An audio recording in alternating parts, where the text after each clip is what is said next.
Okay, so recently on various virtual reality subreddits, I've seen people talking about how to have your VR system hooked up where you're not constantly using the base stations and having them do work and having the index constantly hooked up to power or whatever headset you're using. But I think that we've had a superior solution here, at least to me.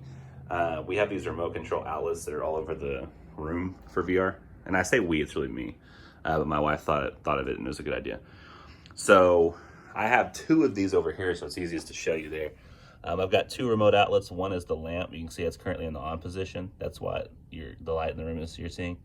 And then that's where my index is plugged in. You can see it's currently not activated. I'm sorry that my setup is kind of janky. I use a laptop for VR, and I mean, it works, but so you can see, like, this is how it works with the lamp, so it's very clear to see. So I have, that's one, and then that's one as well. So I can have them all on. And I like these that have like real big rubber buttons on them. There's some on Amazon that have like literally just touch sensors. You need to make sure you get ones that have tactile buttons. Just easier to use. Oh, I'm sorry about the cough. So you turn them off, and they're just real quick and responsive. And I've got two systems in this room. They don't conflict with each other. So I've got all the lights on right now, but you can still see when I turn on the index, you can see the blue lights come on. When I turn on base station 2, you can hear and see it come on. And when I turn on base station 3, you can hear and see it come on. And see, I also use this for like work, this little setup here. So often my laptop is sitting here, but I have a little tray that sits on a table that holds all my stuff that I use for like grading papers. I move that tray, I put the laptop here, and so I've got to have like a mobile setup that can be changed at a moment's notice. So this has been really, really convenient.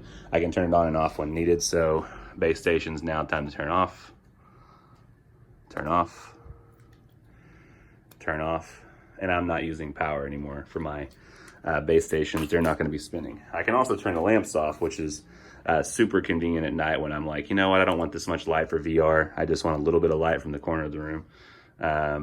Makes it have like a nice ambiance when I pull the headset back off. One thing you should know about this though, is that if you do it this way, your Valve Index will not be included in the Steam hardware survey unless you currently have it plugged in and powered on. Now, if you're like me and you constantly have to have it in flux and you're moving it, yeah, I can see how this setup would be something that you're not really going to end up seeing, because you won't have to unplug and replug your stuff in all the time. Me, I have to do that, but if you keep yours plugged in all the time, but you have it on one of these little remote setups, it's just going to increase, I think, your quality of life. It sucks to go and turn off a surge protector, turn it back on whenever something's not in use. Anyways, I hope that's helpful to anybody who maybe finds something like that. I might put something in the notes if I find I can't find this exact brand again. It's my favorite brand. It's got rubber buttons that are tactile. They're the best kind to use. I did buy another one at Amazon recently. They're my second favorite ones we've had. These Woods, because they have this buttons on the controllers too, and these work pretty well, but they've only got one outlet on the bottom. All of mine have two, so if I want to plug in two lamps on there, I could have them work in sequence, but I don't know, I just like to have options. So hopefully that's useful to any of you who are looking for a solution to not have to constantly bend over, constantly plug in, unplug things on your VR setup. Thanks, bye.